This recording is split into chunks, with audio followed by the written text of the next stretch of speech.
متحمس جدا إننا نغوص سوا في عالم المشروعات الإنتاجية الصغيرة.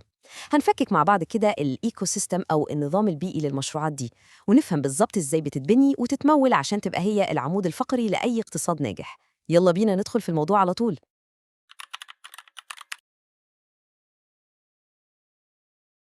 سريعا كده، دي في خريطة الطريق بتاعتنا النهاردة.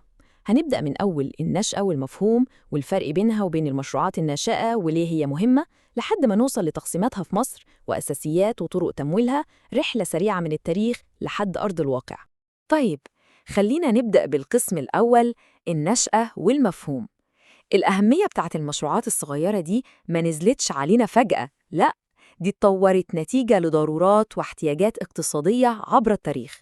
يعني لو رجعنا بالزمن لورا شوية هنلاقي إن الاهتمام بدأ بدري في العشرينيات في دول متقدمة زي اليابان والصين، وبعد الحرب العالمية التانية المشروعات دي كانت حرفياً طوق النجاة اللي أعاد بناء اقتصادات مدمرة زي ألمانيا وإيطاليا.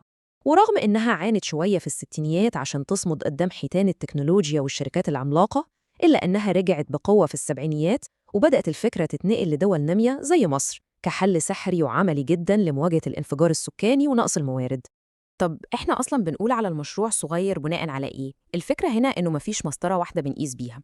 يعني مثلاً جهاز الحرفيين في مصر بيقول إن لو المشروع فيه أقل من 10 عمال يبقى ده مشروع صغير، في حين إن وزارة التخطيط شايفة إنه ممكن يوصل لأقل من 50 عامل. بس في النهاية الخلاصة واحدة، ميزانية على القد وتركيز كبير على خدمة البيئة والمجتمع المحلي. نيجي بقى للقسم التاني، وهنا لازم نقف شوية لأن في خلط كبير بيحصل دايماً بين المشروع الصغير التقليدي وبين المشروع الناشئ أو الستارت اب. خلينا نفك الاشتباك ده. المقارنة دي بصراحة بتوضح حاجات كتير. المشروع الناشئ زي أوبر أول ما طلع كده فكرته قايمة على إنه يحل مشكلة بطريقة بره الصندوق خالص، في مخاطرة عالية جدا، الرؤية في الأول بتبقى ضبابية شوية، بس لو نجح بيكبر ويتوسع عالميا بسرعة الصاروخ.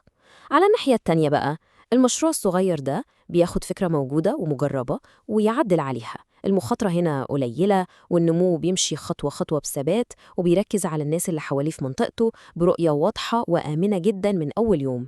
طيب القسم الثالث، أسباب الاهتمام. ليه بقى الحكومات والاقتصادات الكبيرة بتدي اهتمام ضخم كده لدعم المشروعات الصغيرة التقليدية دي؟ زي ما هو واضح قدامنا، المصادر بتأكد لنا بشكل قاطع إن الأعمال دي مش مجرد بيزنس بيفتح ويقفل، دي حرفياً شريان حياة وعمود أساسي للاستقرار الاقتصادي في أي بلد. نقدر نلخص الفوائد دي في 4 نقط أساسية. أولاً، هي بتعزز الاقتصاد القومي بشكل مباشر وقوي. ثانياً، بتضرب البطالة في مقتل لأنها بتوفر فرص عمل كتير. ثالثاً، بتدعم الصناعة المحلية وده بيقلل اعتمادنا على الاستيراد وبيوفر العملة الصعبة اللي احنا محتاجينها. وأخيراً، بتعمل حاجة في منتهى الأهمية، وهي التمكين الاقتصادي للفئات المهمشة زي الشباب والستات، وتديهم فرصة حقيقية يحسنوا مستوى معيشتهم. نوصل دلوقتي للقسم الرابع، فئات المشروعات في مصر. مهمة جداً إننا ننزل من سحابة النظريات دي ونشوف الواقع اللي بنعيشه عشان نفهم إزاي المشروعات دي متقسمة عندنا. التقسيمة الرسمية للصناعات دي واضحة جداً ومتحددة حسب حجم الصناعة وطبيعة الشغل والمعدات المستخدمة فيها. خلينا نفصصهم بالأرقام كده. أول فئة هي الصناعات المنزلية، ودي عمالتها أقل من 5 أفراد، وبتتعمل في البيت بأدوات بسيطة جداً زي السجاد اليدوي أو التطريز. نكبر شوية نلاقي الصناعات البيئية والحرفية، ودول أقل من 10 عمال وبتعتمد أكتر على المهارة اليدوية وبتحمل طابع فني أو تراثي زي الشغل اللي بنشوفه في خان الخليلي. الفئة الثالثة هي الصناعات الخفيفة، بتوصل ل20 عامل وبتصنع منتجات للاستهلاك المحلي اليومي زي الألبان والجبنة. وأخيراً الصناعات الصغيرة، ودي برضو حدها الأقصى 20 عامل، بس الفرق إنها بتستخدم تكنولوجيا وآلات أحدث عشان تطلع جودة أعلى وتنافس أكتر. تمام جدا، ندخل بقى على القسم الخامس، وهنا إحنا بنتكلم عن العصب أو شريان الحياة لأي مشروع، التمويل. إزاي هندفع تكلفة كل اللي بنقوله ده؟ قبل ما نغوص في الطرق محتاجين نحط أساس واضح. إيه هو التمويل ببساطة؟ التمويل هو عملية توفير الموارد المالية اللي بنحتاجها عشان نمشي الشغل وندعم أي نشاط اقتصادي، سواء بقى كنا لسه بنقول يا هادي وبنبدأ مشروع جديد من الصفر، أو عندنا مشروع شغال بالفعل وعايزين نكبره ونوسعه. وزي ما احنا شايفين في الهيكل المنظم ده، بنقدر نفهم الموارد المالية ومصادرها المختلفة وإزاي بتتقاطع مع بعضها بشكل عملي جدا. لو هنتكلم عن مصادر رأس المال، عندنا 5 طرق أساسية.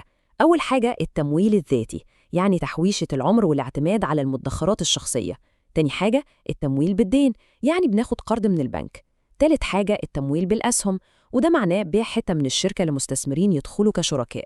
رابعاً التمويل المشترك، وده زي ما بنقول كده ميكس بين الدين والأسهم. وأخيراً التمويل الجماعي أو الكراود فاندنج، وده غالباً بيكون عن طريق منصات على الإنترنت بنجمع فيها مبالغ صغيرة من عدد كبير من الناس عشان نكمل رأس المال.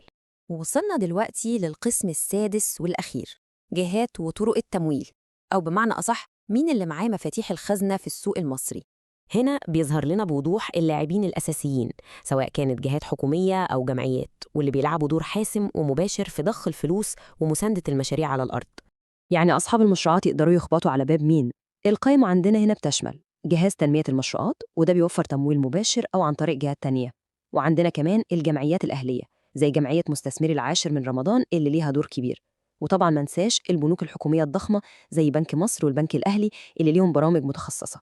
وأخيراً الجهات الوسيطة زي شركات التأجير التمويلي ومؤسسات التمويل غير المصرفية. النقطة المهمة بقى هنا هي الرقم اللي قدامنا ده، 5.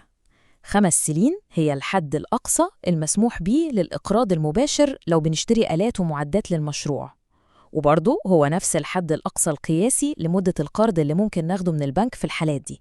لكن لو بصينا بقى للرقم التاني ده 3، القروض اللي بناخدها مخصوص عشان نمول رأس مال العامل، يعني مصاريف التشغيل اليومية، أقصى مدة لسدادها بتكون 3 سنين. فهمنا للمدد دي مش مجرد معلومة نظرية، ده بيفرق جدا في التخطيط المالي والإدارة المظبوطة للمشروع. وعشان نختم الشرح بتاعنا النهاردة، حابب أسيبكم مع سؤال مهم جدا نفكر فيه سوا. لو كان المشروع التقليدي بيوفر أمان واستقرار وفرص عمل مستمرة، والمشروع الناشئ بيقدم ابتكار ومخاطرة ممكن تقلب موازين السوق وتتوسع بسرعة رهيبة، تفتكروا إيه هي البيئة اللي ممكن تنهض وتعمل طفرة حقيقية في اقتصاد نامي؟ هل نركز على الابتكار السريع ولا نبني على أساس الاقتصاد التقليدي الثابت والمستقر؟ سؤال يستحق مننا تفكير عميق بجد. شكرا جدا لوقتكم، واتمنى الشرح يكون نور لكم نقط كتير مهمة.